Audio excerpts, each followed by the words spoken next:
Hey everybody, this is Steve from Lone Tree Light Show, and I wanted to go over the build for the Lone Tree Light Show jumping spider. Now, out of the box, you can get these at Spirit Halloween stores. This one was $50 before Halloween. It was marked down from 80, I think it was. So I saw this and I was like, wow, I think I need to have this in my show. But the stipulation was from the girlfriend, we have a lot of little ones. We don't need the super little ones. We don't need to scare them. So the motion detector thing's not going to work. You can buy a foot switch for like $10 from Spirit Halloween, but that's not scary. There's no element of surprise, right?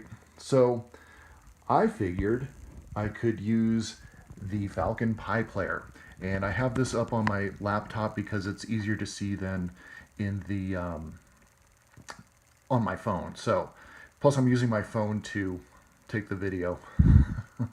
So after a lot of research, what I did was I used the GPIO outputs. So we go channel outputs, and hopefully this is going to work. So while that's loading, oh, there we go, other. So I have one GPIO output, it's on channel 17.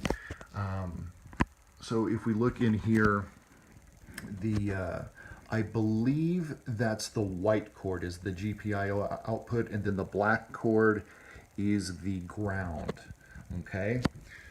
So what happens is, well, the Pi connects remotely to my show network, and then what I use is the big green button to set it off. So basically what happens is it goes, we set it up so that way it could be modular. So I'm using a regular Cat5 cable right here, and then that plugs in to the spider right here. Can you see that?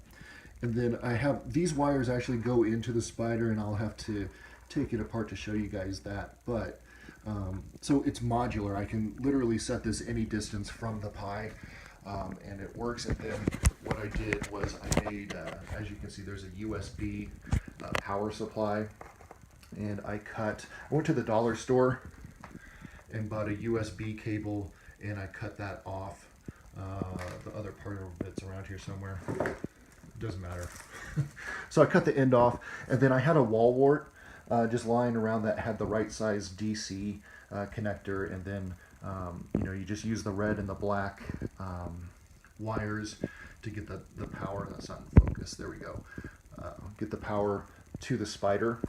Otherwise, it runs on 4 AA batteries. Okay, so there you go. So that's how we have the Pi configured. And then I've got my iPod here with the big green button already set up. So watch this. There's like a 2-second delay, so I will tap this.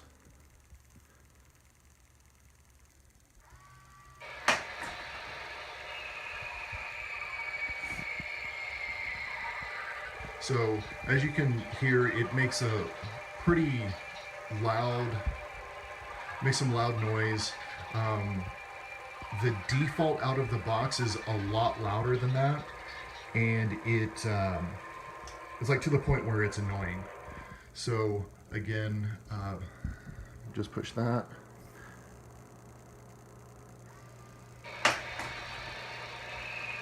So it will do this all night long. Now you can see on the front of his face that square thing right here.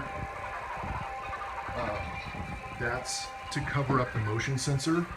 Otherwise, anytime you walk by it, it's going off. So the way that I set this up in the on the Pi, let me see. There's a script that you can download that turns a GPIO on, and that's what that does. It's I just named it that. I pause it for 10 seconds and then I turn it off. That's the only sequence that you need for the green button to work, and as you can see, it works very reliably. I'm trying to think what else I can show you right this second. The mounting board is just some scrap wood I had. I tie wrapped it to that so it doesn't jump around as much, and then I had bricks kind of holding it in place. I didn't get any good video last night. My iPod battery died. I got one kid really good though. His mom started laughing at him and then he started crying. It was classic, but I digress. Let's see. So yeah, this is a Cat 5. It's like a surface mount thing. I'm using this thing's like a $2 Ziploc or Glad Tupperware type of deal. Everything's self-contained. I'm using an extension cord with a vampire plug on it, so that way this is actually used in my Christmas show, but everything's more or less self-contained, and then it's in for the power supply and then out to the spider. Just made sense for me to do it that way. But man, this is a lot of fun. There was one issue that we came across last night that was no fun. It's because I have the old Active Hub from DIY Light Animation. It uses multicast, and multicast flooded the show network, and it was hard to get that to respond when I wanted it to. So kind of lesson learned, next year it needs its own kind of Wi-Fi hotspot to do that, but that's a relatively minor thing to do. Let's take it apart, and I'll show you what's in it. All right, here we are. I got the spider detached from the wood base. I did have to drill holes there, and then there, and then I have corresponding holes on the base for tie wraps.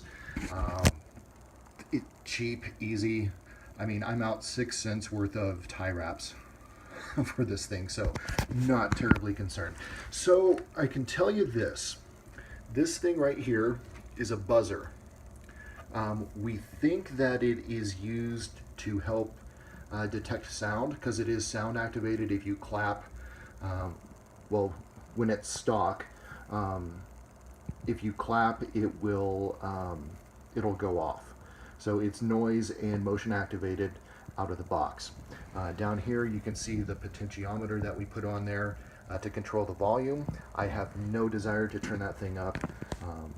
It got so loud, with all of the testing that we did with this, I actually wanted to mute it, and we did disconnect the speaker for a little while, but that potentiometer is a godsend.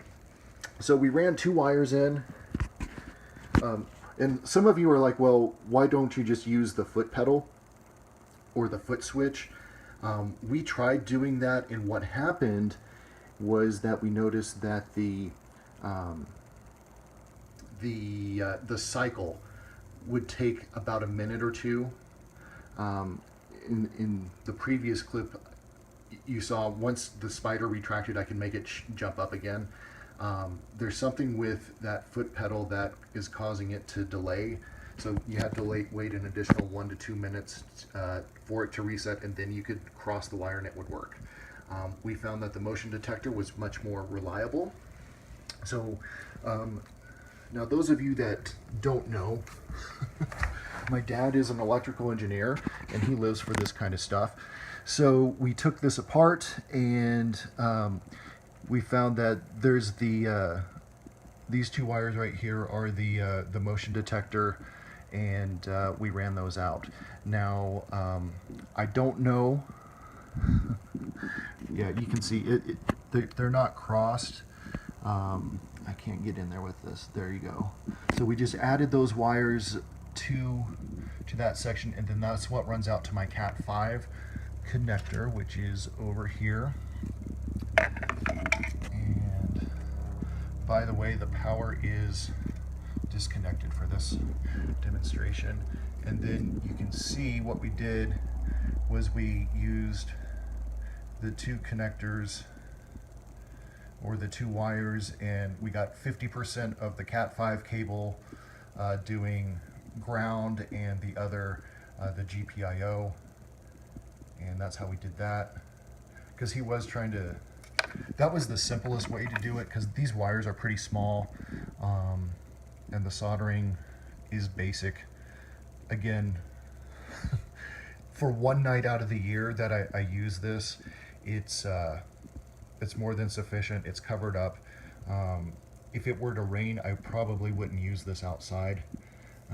So do keep that in mind. But those are the two wires, and it's those two right there. And I know the circuit board's upside down, but just gonna have to deal. So it's those two right there if you are to buy one of these. That's all it takes. And then I'm using a Raspberry Pi version 2B to do the GPIO. Let me get that in focus here for you. Why won't that work? iPhones, right? How come that won't focus? I'm tapping the crap out of the screen right now. There we go, that's a little better. So content setup, and I forget what I did. You go to the script browser, and that's not connected to the internet right now, so I can't get them. God, how did I do that? Playlist maybe. And then there's the events. We were playing with different ways to do it through the Pi. So the inverted spider is one that's completely different, but that's the one that we use. So spider jump on, pause 10 seconds, and then spider off. You can insert the, so you go up here and you can do event, and then spider on, spider off. So, and then when you log into your phone or whatever device that you want to use for this, what you do is you go to you download the big green button, and then that loads on your phone, and then anytime you click on that, it will set it off. It's not plugged in, so so no action right now. I think it's pretty cool. I think next year I will either hardwire the Pi into the network, this Pi right here, instead of connecting through Wi-Fi, or give it its own Wi-Fi network. So that way I can scare the kids from the street. But yeah, it's a pretty simple build, and you know, like I said, Dad's an electrical engineer, so they had the connector pins on there. I can't get those off with one hand, but I can. So the and then we put some heat shrink over those to prevent them from getting crossed. So pretty simple build, really cool thing. If you have any questions, just let me know, and I'm more than happy to help you out.